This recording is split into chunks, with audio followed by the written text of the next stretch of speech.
We have two Porsches going out today. On the left, a 992 Targa GTS, but this isn't any GTS. This one is very special. More on that in a minute. And on the right, we have the GT3 Touring. Both vehicles roughly 200K in MSRP, and both sell for way over window sticker. With similar 0 to 60s, 2.9 seconds for the Targa GTS and 2.8 seconds for the GT3 Touring. Yet, these vehicles are made for complete different purposes, for different buyers, or the same buyer with different ways of using them. So let's jump in and check out the differences between these two badass 911s. Let's start with the Targa GTS. Now, what makes this a super special Targa GTS is that it's not even called a Targa GTS. On the window sticker, this vehicle is named Porsche 911 Edition 50 Years Porsche Design. That's German for a Targa GTS celebrating the 50th anniversary of Porsche design. We got a video coming up, very special car, very special video. There is only 750 of these in the world, so subscribe so you can check that out when we drop it in a week or two. Now, even though these vehicles are very similar in price and similar in 0 to 60s, they are made for very different purposes.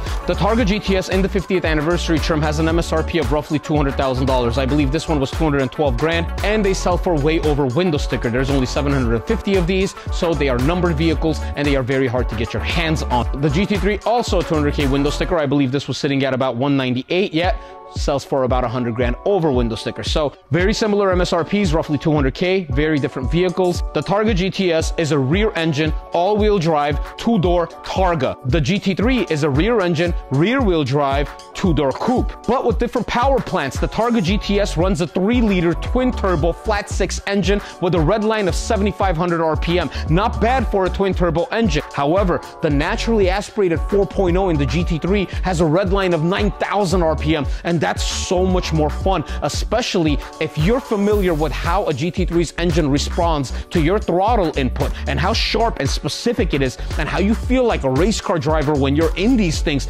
It's such a pure driving experience. The 3.0-liter twin-turbo in the Targa GTS is just not made the same way the race spec engine is inside the GT3. So they're gonna feel very different, even though they're about the same speed, 0 to 60. So let's talk about some of the power figures. The Targa GTS puts out 473 horsepower and 420 pound-feet of torque. The GT3 puts out 502 horsepower and 346 pound-feet of torque. 30 more horsepower for the GT3, 70 more pound-feet of torque for the GTS, and that's what helps it get to that 0 to 60 that's close to the GT3. The all-wheel drive system and the twin-turbo setup that's giving it so much low-end torque. The transmission that's inside the GT3 and the transmission that's inside the Targa GTS, as well as most of the normal non-GT lineup, are very different. In the GTS is a 8-speed PDK, a double clutch. The transmission inside the GT3 is a 7-speed PDK. They are not the same gearbox. The GT3's is much more aggressive,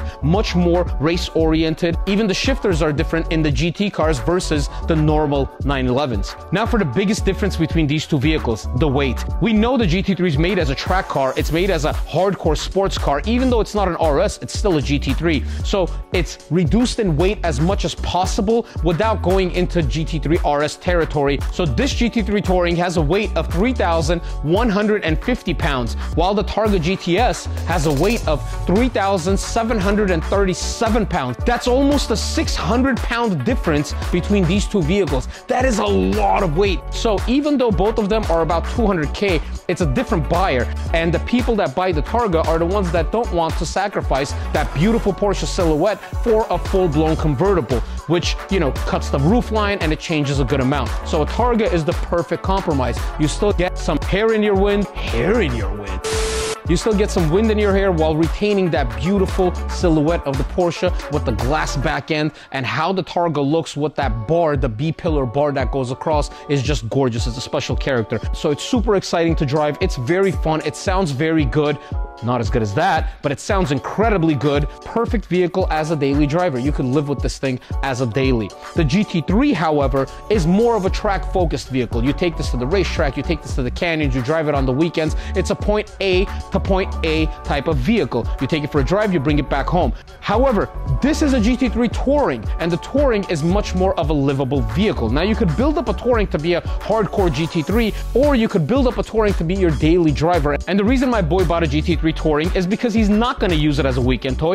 This is going to be his daily driver, along with the G63. So, because he's daily driving this, he didn't want a loud color that gets a lot of attention, or the big spoiler that looks like a race car and gets a lot of looks. He didn't even want a manual transmission because of LA traffic. So this is a daily drivable GT3. No big spoiler, no loud color, and the seats are much more comfortable instead of the carbon buckets. So even though the GTS is the daily driver and the GT3 is supposed to be that weekend toy, the canyon carver, the track monster, this is built as a daily driver. And that's thanks to Porsche. Between the GT3, GT3 Touring, and GT3 RS, they give you the ability to buy a track toy and daily drive it. Put the softer seats in there, put a PDK in there, get rid of the spoiler, pick a subtle color like agate gray, and go out there, daily drive a track monster. Thank you, Porsche. If you like this video, subscribe, share, like, press the buttons. Dave Studio Motors, we are out.